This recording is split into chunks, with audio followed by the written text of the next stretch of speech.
அன்பு என்னப்பா கரெக்டா இருக்கா? அன்பு ஊடக நண்பர்களுக்கு வணக்கம். இன்று பசுமை தாயகம் சார்பில் கோயம்பேடு பேருந்து நிலையத்தில் ஒரு பசுமை பொது பூங்காவை அமைக்க வேண்டும். ஒரே நிமிஷம். யாரா சொன்னாலும்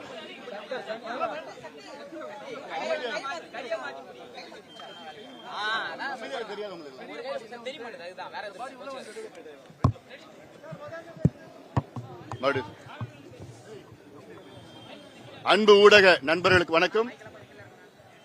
இன்று சென்னையில் பசுமை தாயகம் சார்பில் மாற்றப்பட்ட கோயம்பேடு பேருந்து நிலையத்தில் ஒரு பொது பசுமை பூங்கா அமைக்க வேண்டும் என 10 லட்சம் கையெழுத்து இயக்கம் தொடங்கப்பட்டிருக்கிறது.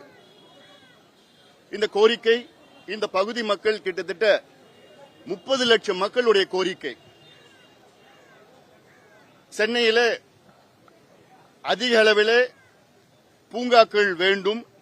காரணம், கடந்த 30 ஆண்டுகளில் சென்னையில் உள்ள பொதுவெளி இடங்கள், பப்ளிக் ஸ்பேஸ் மற்றும் பசுமை பரப்பளவு, கிரீன் கவரேஜ், இது 50 விழுக்காடு குறைந்திருக்கிறது. 50 விழுக்காடு.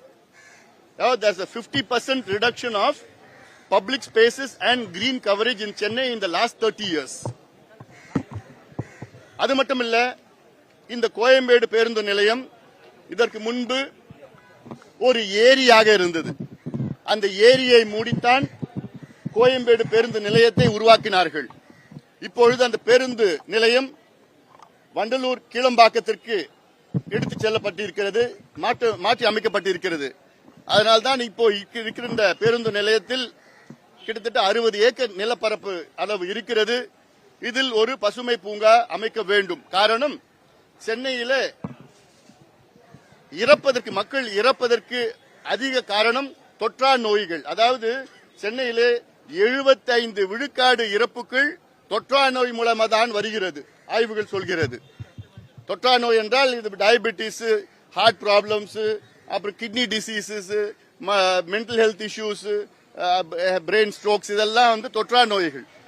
இதற்கு ஒரே வழி நடைப்பயிற்சி, உடல் பயிற்சி.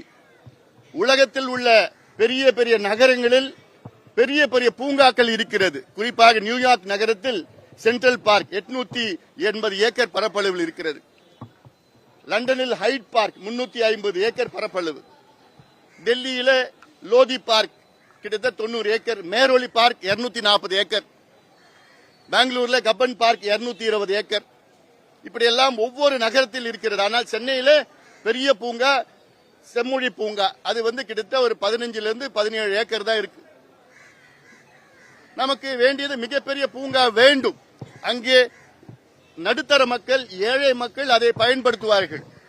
ஆனால் அரசாங்கம் அங்கே நாங்கள் வணிக வளாகம் கட்டுவோம், அப்புறம் இந்த மல்டிபிளெக்ஸ் சினிமா காம்ப்ளெக்ஸ், அதுக்கப்புறம் அடுக்குமாடி குடியிருப்புகள், இதெல்லாம் வேண்டாம். அதற்கு நிறைய இடம் இருக்கு, அதுக்கெல்லாம் இந்த இடத்துல கட்ட வேண்டாம். ஏன்னா தமிழ்நாடு அரசு சொன்னது காலநிலை செயல் திட்டம், கிளைமேட் ஆக்ஷன் பிளான். இதுல 2030க்குள் இந்த பசுமை பரப்பளவை அதிகப்படுத்துவோம், பொது வெளி இடத்தை அதிகப்படுத்துவோம், இதெல்லாம் சொல்லியிருக்கின்றார்கள்.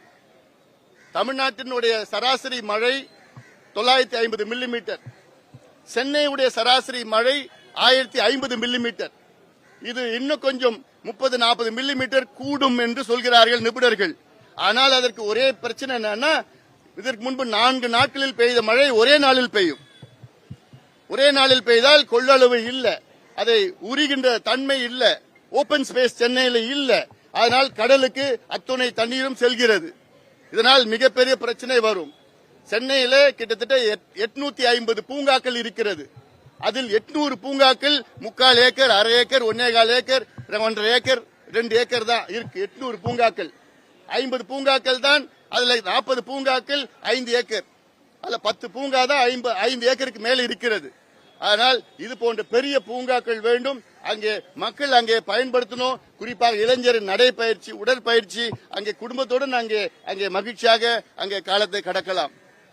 விடுமுறை நாள் எல்லாம் போலாம் அங்க. அதனால இதை முதலமைச்சர் அது அவசியமா செய்யணும். முதலமைச்சருக்கு எங்களுடைய அன்பான ஒரு வேண்டுகோள், தயவு செய்து இப்போ சுதந்திர தின அன்னைக்கு நீங்க இதை அறிவிங்க. சென்னையில மிகப்பெரிய பசுமை பூங்கா கோயம்பேடு பேருந்து நிலையம் இருந்த இடத்துல நாங்கள் கட்ட இருக்கின்றோம், 60 ஏக்கரில் கட்ட இருக்கின்றோம் என்று அறிவிங்கள். அதற்கு கலைஞர் பேரை கூட வச்சுட்டு போங்க. காலங்காலமா மக்களுக்கு பயன்பெறுகின்ற ஒரு பூங்காவை உங்க காலத்துல நீங்கள் அமைக்க வேண்டும் என்று கேட்டுக்கொள்கின்றோம். அதனால்தான் இன்னைக்கு 10 லட்சம் கையெழுத்து இயக்கம் விழிப்புணர்வு பிரச்சாரம் நாங்கள் எடுத்து மேற்கொண்டிருக்கின்றோம். இதுல நிச்சயமாக இதை செயல்படுத்த வேண்டும், செய்ய வேண்டும் என்று தமிழக அரசிடம் எங்களுடைய அன்பான ஒரு வேண்டுகோள், கோரிக்கையாக வைக்கின்றோம். கட்டாயம் தமிழக அரசு செஞ்சு தரணும் அமைச்சர் சேகர் பாபு வீட்டு முன்னாடி நாங்க போராட்டம் நடத்துவோம், பண்ணாருன்னா மாலை போட்டு பாராட்டுவோம் சொல்லிருந்தோம். ஆமா, அது உண்மைதான். ஏன்னா அதுக்கு பிறகு ஏதோ 27 ஏக்கர்ல நாங்க பசுமை பூங்கா அமைப்போம், மற்றதெல்லாம் வணிக வளாகம் என்றெல்லாம் சொன்னாங்க. அதெல்லாம் ஏத்துக்க முடியாது எங்களால. எங்களுக்கு வேண்டியது பொது இடத்தை அப்படியே பசுமை பூங்காவாக மாற்றி அமைக்க வேண்டும். இதுல வணிக வளாகங்கள், அதாவது ஏதோ தனியார் வணிக வளாகங்கள், அரசு வணிக வளாகங்கள் எத்தனையோ இருக்கு, வளாகங்கள்லாம் இருக்கு. அதுல ஆனா பார்க் இல்ல, நடைபயிற்சி இல்ல, சைக்கிள் ஓட்டுற இடம் கிடையாது. இதெல்லாம் வெளிநாடுகள்ல ஒவ்வொரு நகரிலும் இருக்கு. நான் மீண்டும் சொல்றேன், தொற்றா நோய் 75 விழுக்காடு சென்னை மக்களுடைய இறப்புக்கு காரணம் தொற்றா நோய், நான் கம்யூனிகபிள் டிசீசஸ். அதற்கு தடுப்பு நடவடிக்கைகள்ல இது உடற்பயிற்சி, நடைப்பயிற்சி, யோகா பயிற்சி, இதெல்லாம் பயிற்சி செய்யணும். அதுக்கு இடம் வேணும், இடம் இல்ல.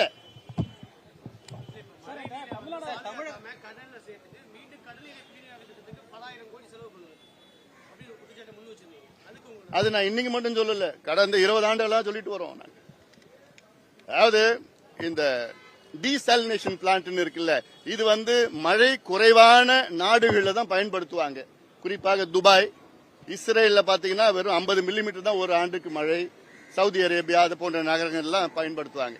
ஆனா சென்னையில நமக்கு இவ்வளவு மழை இருக்கு, இவ்வளவு ஆறுகள்லாம் இருக்கு. அதாவது கூவம் ஆறு, கொசஸ்தலை ஆறு, அடையாறு ஆறு, இந்த 3 ஆறுகள் இருக்கு. ஆனா இப்ப சாக்கடையா மாறிடுச்சு. அது இல்லாம கிருஷ்ணா தண்ணி நமக்கு கிடைக்குது, காவிரி தண்ணி கிடைக்குது. சுத்தி காஞ்சிபுரம் மாவட்டத்தில் கிட்டத்தட்ட ஏரி மாவட்டம், அருகில் இருக்கிற மாவட்டம். அப்படி இருந்தோம் நம்ம இந்த டீசாலினேஷன் பிளான் கடல், அதாவது நம்ம என்ன பண்றோம், வர மழையை நம்ம சேமிக்காம பாதுகாக்காம அதை கடல்ல விட்டுறோம். பிறகு கடல்ல இருந்து மறுபடியும் தண்ணி எடுத்து அதற்கு 30,000 கோடி செலவு பண்ணி அதுல ஆண்டுதோறும் அதற்கு 10,000 கோடி அதற்கு அரசு செலவு செய்ய வேண்டியதா இருக்கிற ஒரு சூழல். இப்போ திராவிட கட்சிகள் ஆட்சிக்கு வருகிறதுக்கு முன்பு சென்னையில கிட்டத்தட்ட 250 ஏரிகள் இருந்தது. இன்னைக்கு அந்த 250 ஏரிகளும் இல்ல, காணல, எல்லாத்தையும் மூடிட்டான். இப்போ ஏரி திட்டம், முகப்பேர் ஏரி திட்டம், என்ன ஏரியை மூடிட்டு அடுக்குமாடி குடியிருப்பு. வள்ளுவர் கோட்டம் ஏரியில் தான் கட்டியிருக்கிறாங்க, கோயம்பேடு பேருந்து நிலையம் ஏரியில தான் கட்டியிருக்கிறாங்க, நேரு ஸ்டேடியம் ஏரியில தான் கட்டியிருக்கிறாங்க. இப்படி பல திட்டங்கள் ஏரியில கட்டியிருக்கிறாங்க. ஏன்னா அந்த ஏரியுடைய மதிப்பு இந்த கட்சிகளுக்கு தெரியல. வருங்காலத்தில் இன்னும் மோசமா இருக்க போகுது. சோதனையான காலம். Climate change, global warming, climate crisis, climate disaster, climate emergency எல்லாம் நம்ம பார்க்க போறோம். அதனால அதற்கு தயார் நிலையில் இருப்பதற்கு ஆயத்தமாக இருக்கணும். வந்ததுக்கு அப்புறம் நாங்க 500 ரூபாய் கொடுக்கிறோம், 3000 ரூபாய் வீடு கொடுக்கிறோம், 2000 ரூபாய் கொடுக்கறது பெருசு கிடையாது. வரத்துக்கு முன்பு தடுக்கணும். வெள்ளம் நிச்சயமா இந்த ஆண்டு வரப்போகுது. அது எப்படி தடுக்கணும், எப்படி செய்யணும், இது போன்ற பொது இடங்களில், பொது வெளியிடங்கள் அதிகமா உருவாக்கணும்.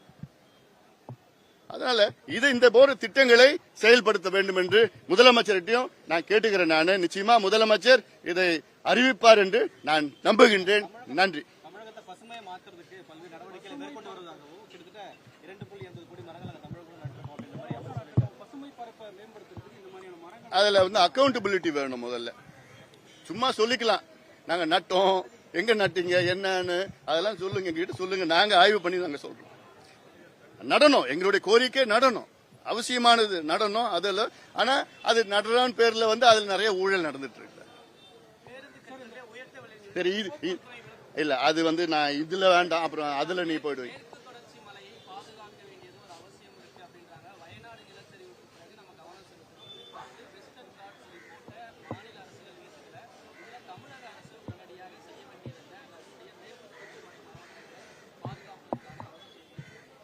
அதாவது தமிழ்நாட்டுக்கு தண்ணீர் கொடுப்பதே மேற்கு தொடர்ச்சி மலைகள் தான். நமக்கு காவிரியா இருந்தாலும் சரி, வைகை ஆறா இருந்தாலும் சரி, தாமிரபரணி. ஏன்னா இன்னைக்கு மட்டும் கிடையாது, வரும் காலத்தில் வருகின்ற தலைமுறைகளுக்கு இது பாதுகாப்பாக இருக்கணும். ஒரு உதாரணம் நான் சொல்றது, வைகை ஆறு வெள்ளிமலை மேகமலையிலிருந்து தொடங்குகிறது வைகை ஆறு. ஒரு பகுதி தண்ணி முல்லை பெரியாறு அணையிலிருந்து அது உபரி நீர் அங்க தேனி மாவட்டத்துக்கு பயன்படுத்தி மீதி உபரி நீர் வைகை அணையில வரும். ஆனால் முக்கியமான தண்ணி மேகமலை வெள்ளிமலை. இந்த மேகமலை வெள்ளிமலையில பாத்தீங்கன்னா டீ எஸ்டேட், லட்சக்கணக்கான ஏக்கர் அழிச்சிட்டு அங்க டீ எஸ்டேட் உருவாக்கிட்டாங்க. இப்ப என்னைக்கு டீ எஸ்டேட் உருவாகுன்றதோ அன்னையிலிருந்து வைகை அணையில தண்ணி கிடையாது. ராமநாதபுரத்தில் ஆர்எஸ் மங்கலம் ஏரி இருக்கு. அந்த ஆர்எஸ் மங்கலம் ஏரி கிட்டத்தட்ட 30 ஆண்டுகளுக்கு பிறகு 3 ஆண்டுகளுக்கு முன்பு தான் நிரம்பி இருக்கு. ஆனா அவ்வளவு வெள்ளம் போச்சு. அப்போ அதெல்லாம் காடா இருக்கணும். நம்ம அதை அழிச்சுட்டு நம்ம டீ எஸ்டேட் காஃபி எஸ்டேட் எல்லாம் போட்டுக்கிட்டு அதுல காட்டை அழிச்சிட்டோம்னா இது போன்ற நிலச்சரிவுகள் மட்டும் கிடையாது, நமக்கு கொடுக்கிற தண்ணீரும் நாளைக்கு கிடைக்காது. ஏன்னா இந்த தண்ணீர் தான், அதாவது 3வது உலக போர் எதுக்கு வரும், தண்ணீருக்கு தான் வரும்னு பல நிபுணர்கள் சொல்றாங்க. வரக்கூடாது. அப்படி நமக்கு தண்ணீர் கிடைக்கிற தண்ணீரை நம்ம சேமிக்கணும், மிச்சப்படுத்தணும். இன்னைக்கு கூட காவிரியில தண்ணி உபரியா போயிட்டு இருக்கு. ஆனா எங்களுக்கு எல்லாம் வயிறு எரியுது. போற உபரி நீர் இப்ப 16 கண் பாலத்தில் மேல தண்ணி போயிட்டு இருக்கு. 120 அடிக்கு மேல தண்ணி வழிஞ்சிட்டு இருக்குது மேட்டூர் அணையில. எங்க போகுது தண்ணி? கடலுக்கு தான் போயிட்டு இருக்கு. ஏன்னா அது தேக்கி வைக்கிறது இடம் கிடையாது. இது போன்ற எவ்வளவு திட்டங்கள் நிலுவையில் இருக்கு. காவிரி குண்டார் திட்டம், மேட்டூர் உபரி நீர் திட்டம், தருமபுரி காவிரி திட்டம், அத்திக்கடு அவிநாசி திட்டம், இதெல்லாம் முடிங்க. திட்டங்கள்ல இருக்கு, அதுல முதலீடு செய்யணும். அதே போன்ற இந்த சூழலை பாதுகாக்க முதலமைச்சர் தனி கவனம் செலுத்தணும்.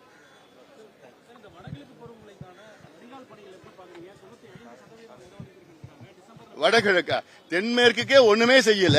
இப்ப நீங்க இன்னைக்கு போய் பாருங்க, காவேரியில தண்ணி போகுது. நீங்க சென்னைக்கு சொல்றீங்களா, நீ தமிழ்நாடு சொல்றீங்களா?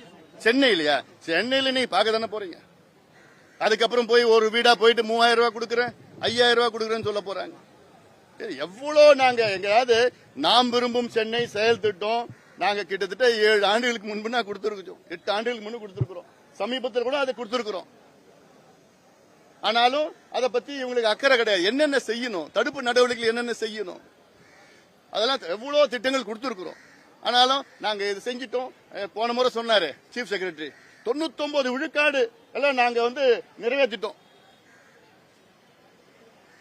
இதெல்லாம்